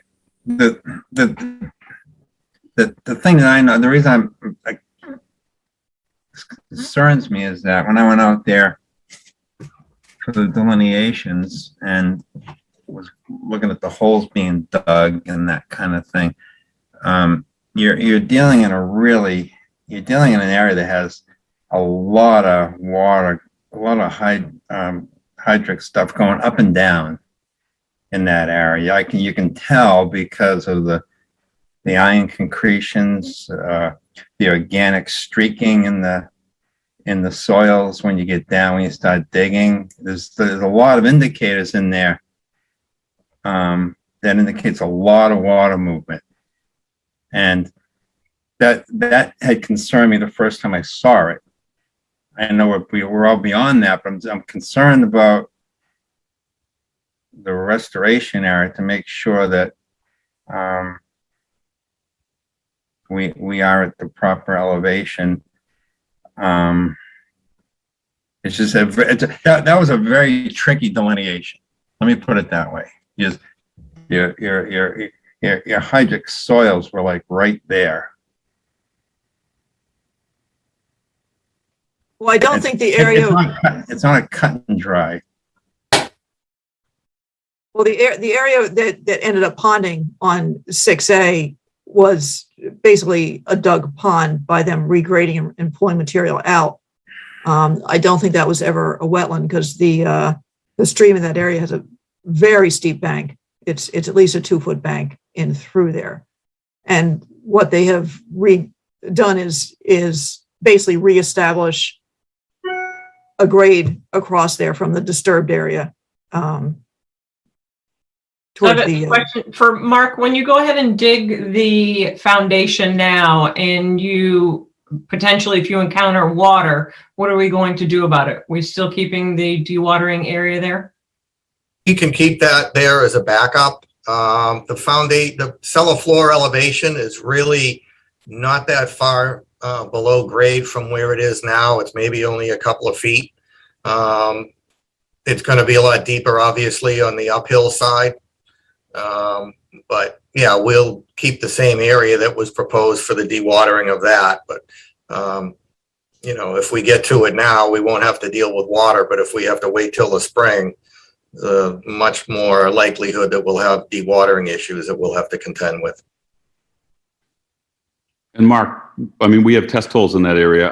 I don't think we hit a high water table mark there, do we, with the foundation? No, we don't. The cellar floor is above the high water table. It might need to go down there below for the footings. You'll be below the slab. But the cellar floor is above the high water table based on all the soil testing that we did out there.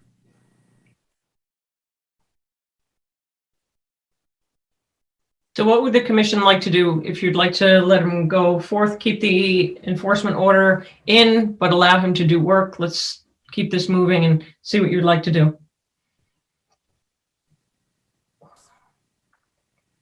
Anyone have any suggestions? That's my reluctant preference right now, Sarah. I would agree. Go ahead. Yep. Mark, can you tell us what ideally you're looking to do in your construction phase? So if we were to release this for you or Chris going forward tomorrow, explain to the commission what's on the to-do list. I would say the first thing would be to do the construction entrance if it's not already done. And then from there, it would be excavation for the cellar hole, and then pouring the foundation, waterproofing the foundation, then backfilling it. And then they can just basically, you know, rough grade around the foundation and start the work on the house. That's about it, right, Chris? That would be the sequence, but you know, if everything went perfect, you know, we'd be lucky to have that foundation backfilled in 2 to 2.5, maybe weeks with the holidays and everything else that's coming up. Okay. So I think you would have ample time to get out there, and if there's something else that the commission needed, required, or wanted done in addition to what's already been done, we would be happy to oblige. And I think that's where I'm at, Mr. Finnerl, is that based on what we have seen, unfortunately, Amy had a photo that we could take a look at. Allowing, where I stand is allowing progress to move forward in the intervening couple of weeks. We go out at our convenience, take a look at it. If it's not what we like, then in a couple of weeks, the brakes go back on. Well, I'm certainly fine with that, but you know, I don't see any issues there. I think it's done to the satisfaction of the plan that was done. But if there's something additional that you guys need, we would jump right on it. We would do it immediately. I think we would like to know that if there is a course of action that involves dewatering, that we would want to be notified immediately. Okay. Okay. And not over excavate again. Okay. What would the commission like to do if someone would like to make a motion?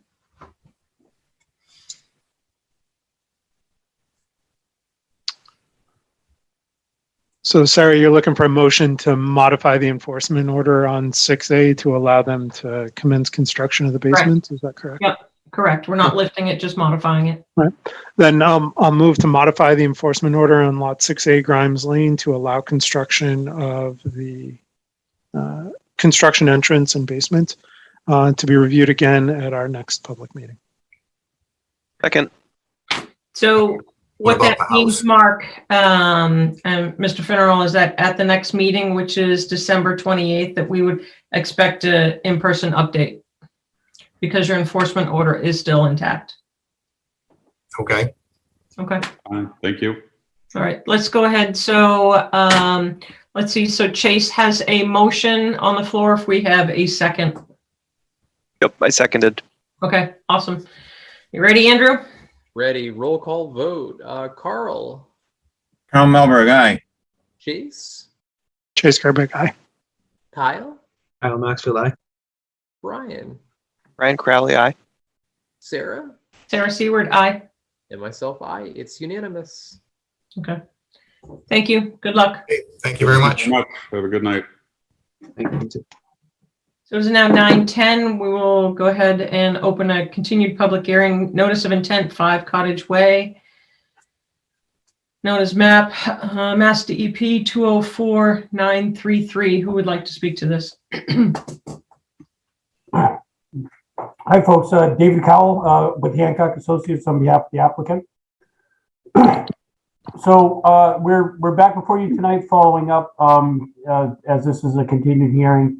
The last thing that occurred was we did attend a Board of Health meeting. It wasn't a formal public hearing in the context that it was the Conservation Commission attending the Board of Health meeting, more of a informational finding context than deliberation of the project. So now we're at a state where I believe that during the Board of Health meeting, the Board of Health did substantiate our claims that, you know, if there's a Title V compliant system available, they won't entertain any other alternative systems such as a tight tank or things such as that nature. We were kicking the tires about some additional levels of treatment that we may be able to afford to offer on this. We did some cost analysis on these. One of them was a polyvinyl sheeting that would be installed along the retaining wall. Jacob Lemieux is in attendance tonight. He may be able to speak to these technologies better than I can. The other added treatment system is I think it was a nitrogen recirculating system that aerates it and aids in the decomposition through like a sand filter.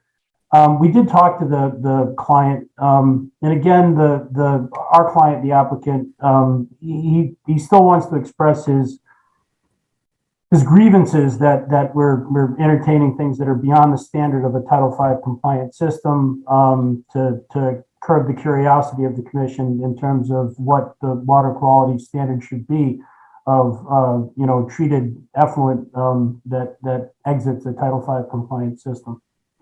At this point, we did a cost benefit analysis or really an economic thing of what he can afford. I believe if it does make the difference between issuance of an order of conditions, he would entertain the possibility of putting in the polyvinyl sheeting barricade into the system. But we did determine that the nitrogen recirculating system is cost prohibitive, that a system such as that installed would be in exceedance of $6,000 or $7,000, and he simply can't afford it. I mean, at this point, he's already paying more money to install a retaining wall that we proposed in one of our revisions to reduce our impact within the 50-foot no disturb zone. So that's where we are, and that's what we have on the table. Thank you. Commissioners, questions? I know that the Board of Health was in support of the poly barrier as another option as well, based on the conversation we had with them. Yeah. So in the intervening time since we met with the Board of Health, I've been chewing on this idea that some abutters have put forward, and I think it's one that, frankly, I personally may have lost track of a little bit. And I think the proposed middle ground here with the poly barrier really solves any remaining issues that I had. I do want to make sure that we're not putting up barriers, metaphorical, logistical barriers to really addressing the bigger issue, which is waste disposal systems immediately adjacent to the lake. And so if the applicants are willing to go forward with a poly barrier, which was something I was going to ask them to consider here, I would certainly put the rest of my concerns in my pocket in the interest of making sure that we're replacing a cesspool system with something that's certainly much to the benefit of Fort Pond here. Thank you, Chase.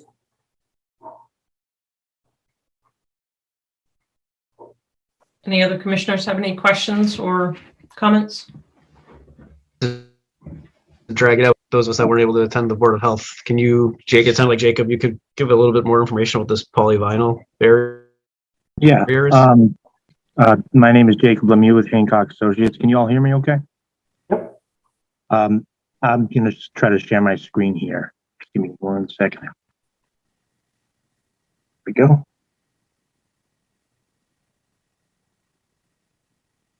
Okay.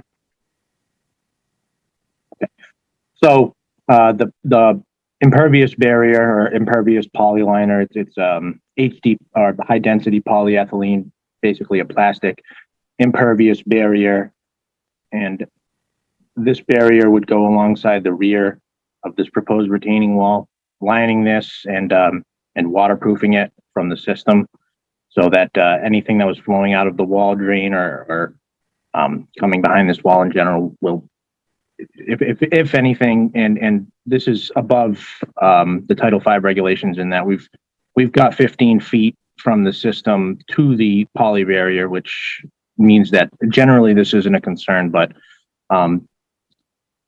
what that would do is prevent any sort of breakout from coming through that wall or coming through the side slope of the system. So it's just putting an impenetrable barrier between the system and the lower side of the slope over here.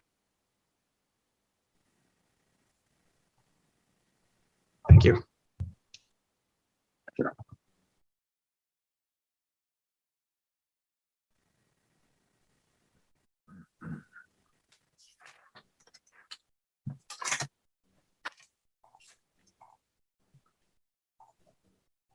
Kyle, I think one other broader thing that came out of that discussion with the Board of Health is that they were receptive to the idea that in complex situations like this, that we potentially have a joint meeting, frankly, for the benefit of the applicants, right? And I don't know, as we as a town, as representatives of the town, are doing applicants a lot of service by bouncing them back and forth, and they recognize the complexity of this and that it would be useful to have a joint meeting in complex scenarios, and really welcomed that. So I think we should consider taking them up on that in the future where things like this arise. I agree. It was very helpful to just have some discussion. So I think we're at a point, David, correct me if I'm wrong, that you're interested in closing this hearing? Yes, that is correct. Okay. We have two hands raised. Let's go ahead and entertain the two questions before we move forward. Mr. Bergeron, if you would like to go ahead.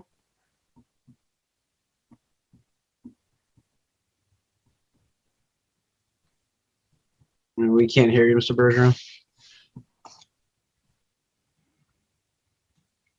Yeah, you're not muted, but maybe your mic's not working. Okay, let's come back to Mr. Bergeron. Mr. McDonald, if you'd like to go ahead. Yes, hi, can you hear me? Yes, thank you. Thank you. Thank you for accepting my question. Ken McDonald, 42 Shagbark Drive, Littleton. The question I have is the polyvinyl sheeting that would be put up along the wall. That does sound like an improvement. Although I guess the question I would have, because a lot of discussion in prior hearings has been focused on the amount of ledge in the area and where exactly this effluent would drain, to the point where I believe 2 hearings ago, the request was made to have a hydrologist actually inform us as to where truly the effluent would drain. I don't see how the poly sheeting would affect the effluent draining to the bottom and down to the ledge and ultimately into the stream. It seems like it's it's protecting the wall, but nothing under it. I was just hoping you could address that.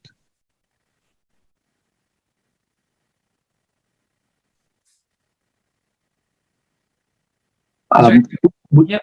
Go ahead, Could you Jake. clarify what exactly the question is, please? Yes. So with the amount of ledge that is in the area, what's preventing, and maybe if you could bring up the drawing you had showing the wall and the sheeting.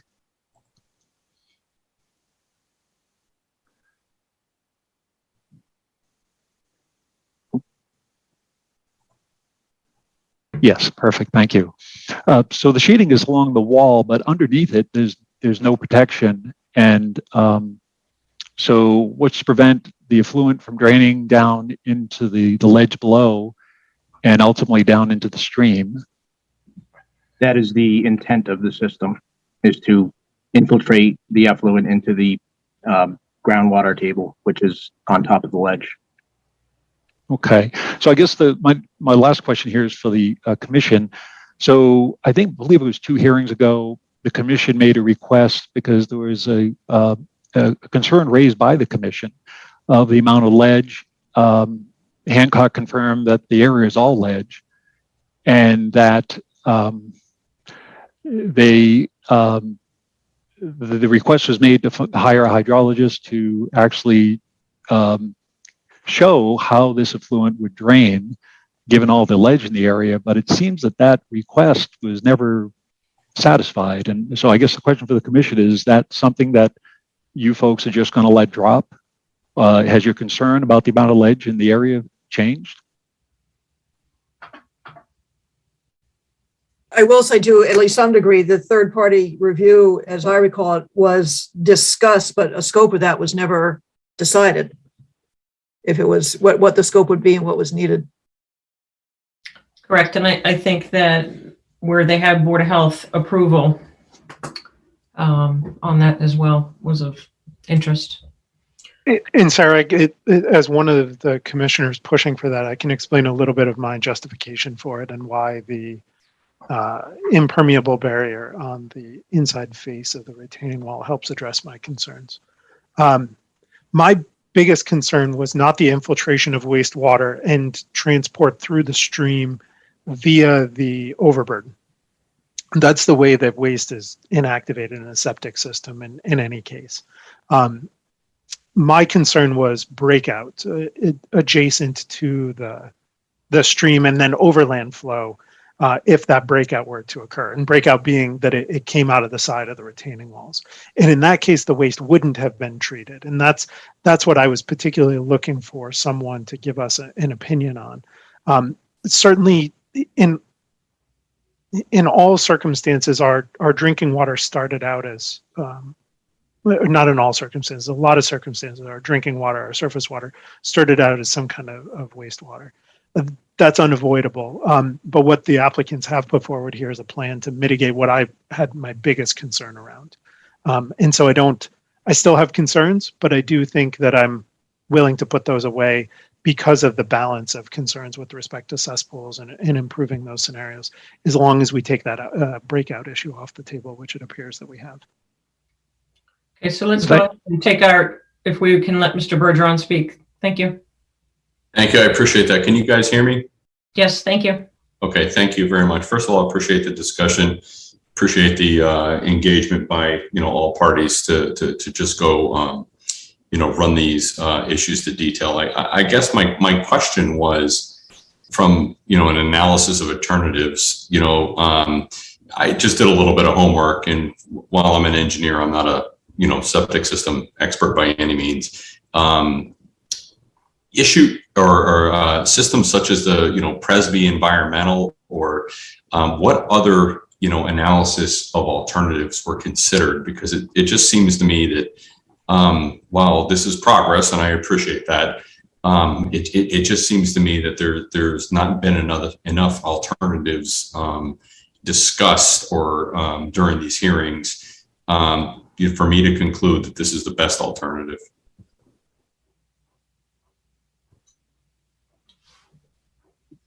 Jacob or David, would you like to speak to that? Perhaps you can discuss, bring up some of the points that the Board of Health brought forward as well.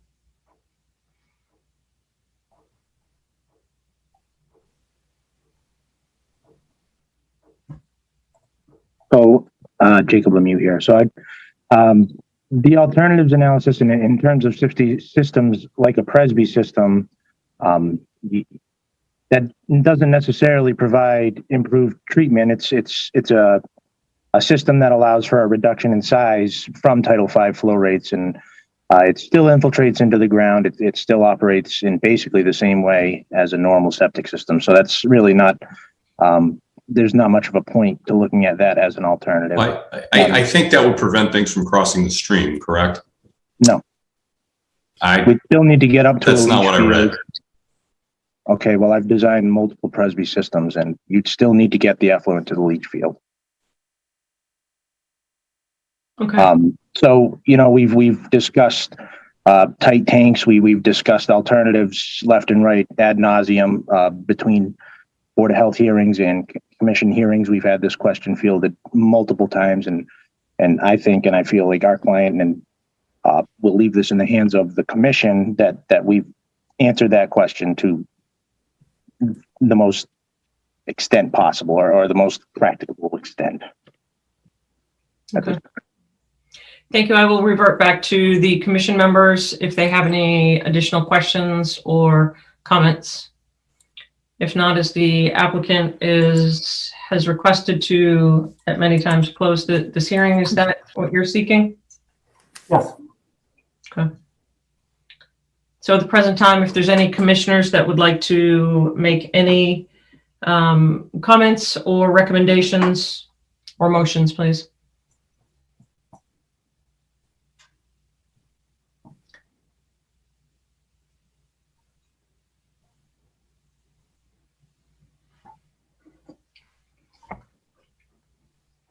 It can be in support or not of support, and do recognize that we still have, we'll be having two issues. One is to acknowledge the support of it or not, and then we do have the waiver as well. So it'd be motion to approve or deny an order of conditions and ditto with the waiver. Yep, we need a motion first though. Amy, can you remind us about voting eligibility? Who is eligible to vote on this and who is not? You, Sarah, Kyle. I have it right here. So Andrew, Carl, Julie, Kyle, Sarah. Not Brian and Chase. Yeah, sorry, thank you. Yep. I have it referenced as the document that was shared. Okay. So there are 4 members that are here this evening that are eligible to vote. Andrew, Carl, Kyle, and Sarah. Right.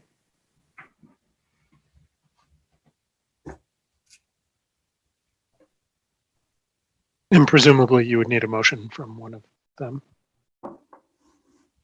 If I'm abstaining, I can't give you a motion, right? Yeah, that's what I was waiting on Chase, but I realized that he probably can't provide a motion. He can provide some language for you that if you would like to then adopt. No, I think, I mean, I echo Chase's statements from earlier that I think this was always headed in the direction of an upgrade at the site from cesspool and gray water going, into the ground closer to the pond. And I think the applicant, their engineers have done an awesome job doing everything we requested and looking further into the different types of systems that were possible and going back and forth with the Board of Health. So yes, having said that, I will make a motion to close the public hearing notice of intent for 5 Cottage Way, Mass DEP number 2040933, and issue an order of conditions with a waiver.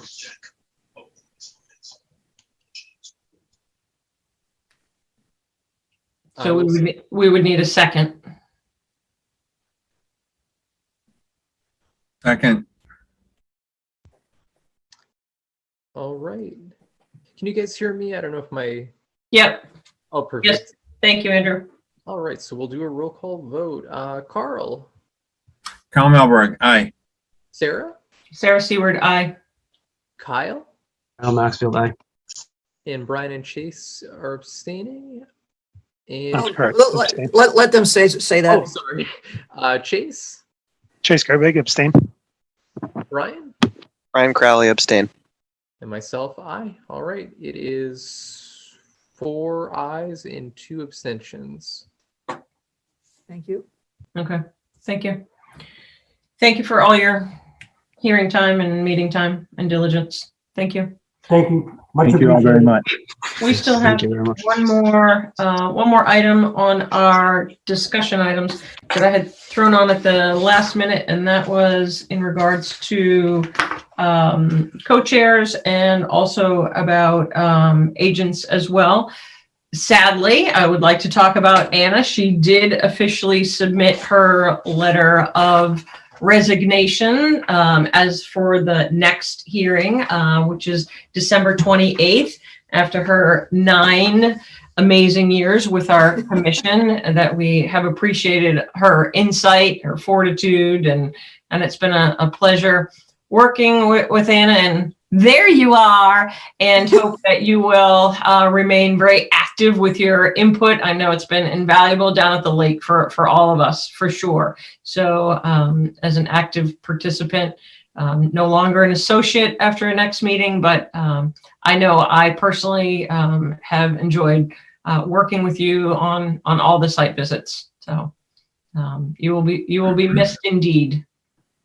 Yeah, thank you. And I just wanted to say to everyone that my experience here has been invaluable to me. I've grown a lot with it and learned a ton.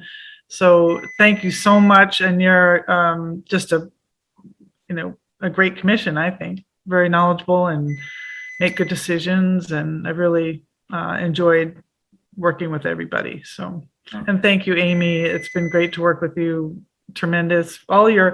You're just amazing how all your activities that you do. I just don't know how you do it. The salamanders and the bees, and I mean, it's just such a comprehensive commitment on your part. So I really appreciate that.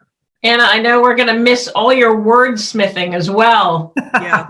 It's been great. I look forward to the many little hands being raised, like, I have questions.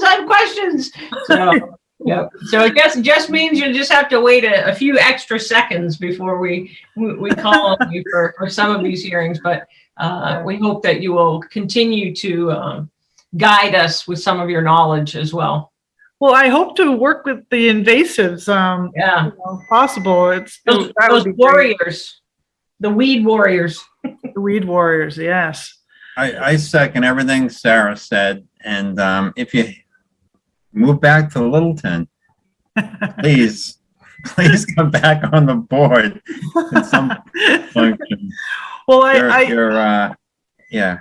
I might still be working on the Long Lake Neighborhood Association, depending on how the vote goes in February. So at least through that organization, I'll still be involved with the lake.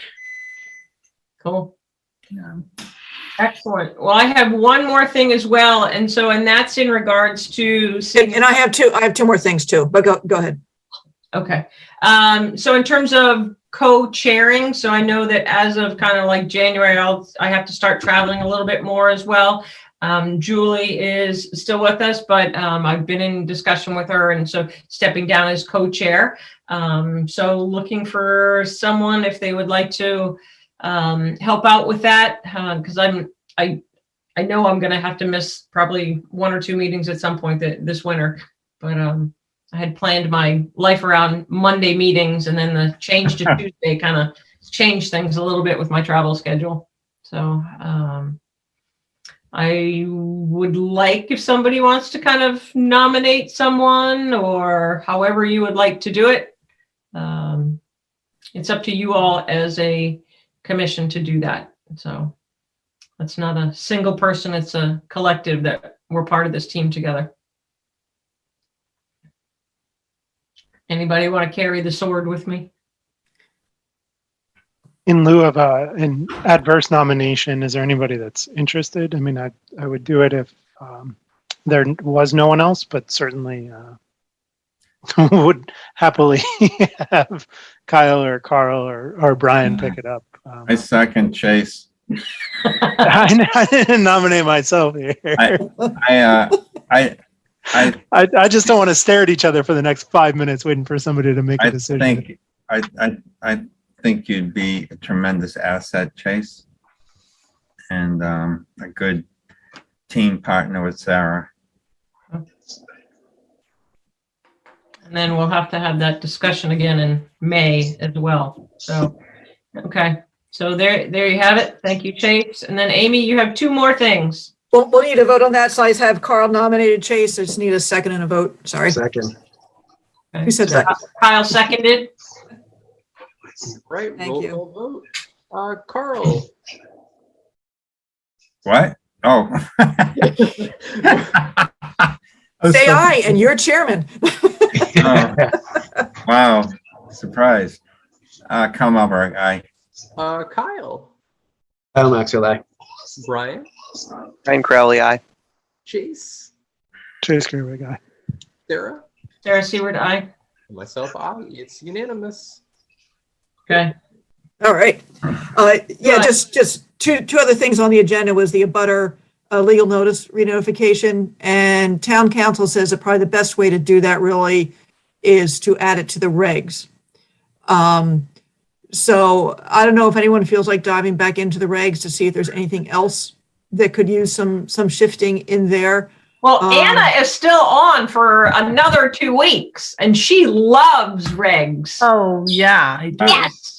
And I was thinking something smaller than vernal pools. What Something about I would like to do about the mailing requirement in the regs at some point, but trees? what about trees? Protection, I think we need planting. protection of the trees. The trees, there's been some huge trees being taken down as part of the applications that have come through. And I feel as though we could be more transparent with our expectations so that if you take out this tree, you know, when we have our calculations of 1 inch equals in terms of those diameters, I think we need to be able to have that so that someone can see that. Right. I know we have it, but I think it needs to be elevated. Explicit replacement ratios, explicit sizes. Yep. Yes. Exactly. I agree actually with- just had to file paperwork with a different municipality for a project I'm working on, and they had very rigid sets of expectations. With You think you respect could find that to share that with us, Chase? Yeah, well, my problem is I don't think they were codified. That's what I was going after, is that the tree committee had a rigid set of expectations. Okay. The problem is that you can't replace a 50-year-old oak. Or, I mean, that's literally impossible to replace what the services that's providing. The way this community managed it, and I thought it was interesting because the project I'm working on has to take down some large trees, and there's no two ways about it, is a high replacement ratio, but also not necessarily a requirement to replace all of those trees on the property from which the tree was destroyed, right? Because you don't want them all packed into each other. So there were like one project I looked at that they did, all of their employees also got a shade tree to go plant in their yard, kind of That's great. thing. Yeah. It was a clever way of addressing exactly Carl's concern that, you can pack a whole bunch of trees right next to each other. That's not going to replace a 50-year-old oak. Yeah. Sorry, I digressed there. I just thought it was interesting. No, those are great stories that we need to be able to learn about. Okay. So Amy, that's one. You had another. So it's just, I don't think there's any particular rush to get into this, but as you all think about it, we can start kicking it around. And we need to have the discussion on vernal. Oh, wow. Hello. That was my cockatiel. Okay. Okay. I think we need to talk about That's funny. the vernal pool. Oh no. Could you get her?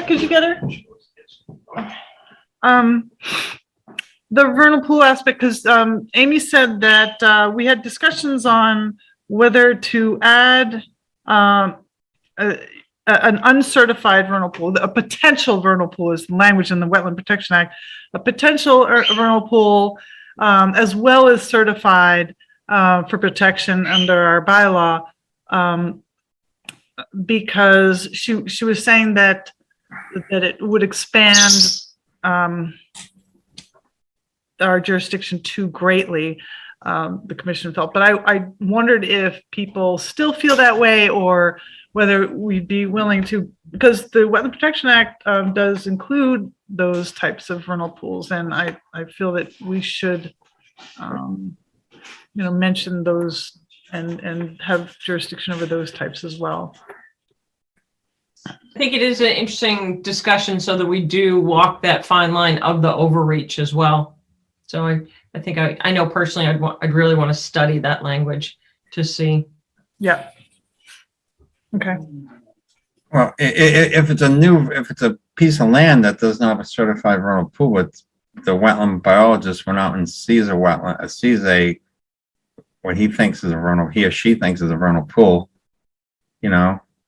that's important. I mean, and the vast majority of vernal pools are likely not certified, so it's right. A lot of them are not. So many of them also are not in resource areas, correct. especially the smaller ones. So you don't want to miss that. That's what Anna's point. And I think back when I first started and y'all redoing the regs, there was concern that would be expanding the scope of the jurisdiction under the bylaw. Yeah, so the bylaw as well as the regs would need to be updated. Yeah. And I think if there's ever a slower time, it would be interesting to see what our neighbors and colleagues in some of the other towns are, what their verbiage is for that as well. In a lot of cases, Sarah, we wouldn't see those vernal pools because we'd be walking a wetland line. Oh God, yeah. I think that you would miss 90% of them. Right. Yeah. Yeah, for sure. You'd mostly see it, if they're giving you a topographic map, you'd see them. You'd see suspicious areas. Depends. Because I can look at suspicious grading topo anyway, whether or not it's a vernal pool. Right. Yeah. All right, well, we'll put that up to discuss. Yeah, and the only other one was One Sawyer, which is the house across from the Oak Hill parking lot on Harvard. Yep. He got approved for the house with 2 decks on it. He never built the decks, and he wants to build the decks. And the permit has expired. And one of the decks is about, I don't know, 7 feet away from a wetland. I told him I would check with the commission, but I thought he would just need to refile as if new, and yeah, thank you. Yeah, well, we appreciate you checking, but yeah, okay. That was it. Awesome. Well, we will see each other one more time before the new year. For those of you that are celebrating Christmas and that, I wish everyone good health. I think that's all we really need right now. COVID free. I agree. Happy holidays, everyone. All right. So I will be hounding you all about site walks. Yes, we will look forward to it. Yeah. Right. Thank you, Amy, for all all your wonderful work. Thank you. Please Answer let my us know. emails. Please let us know where we can help in terms of the budget process and helping make sure that you get the support you need. Help with the budget process and making sure I get the support. If you know anybody on the select board or the finance committee, have at them. Ed Mullen is doing a very good job of pushing it, but All right. Take care, everyone. Good night. Bye-bye. Did we vote to adjourn? Did we vote to adjourn? Oh, what time is it? Wait, I gotta see what time it is. It is 9:44. I make a motion to adjourn 9:44 p.m. Second. All those in favor, Kyle. Oh, Maxwell, aye. Carl. Carl Melberg, aye. Chase Garber, aye. Sarah. Sarah Seward, aye. Brian. Brian Crowley, aye. All right. Thank you for the reminder, Ryan. Night. See ya. Happy holidays, everyone. Yeah, take care. Bye.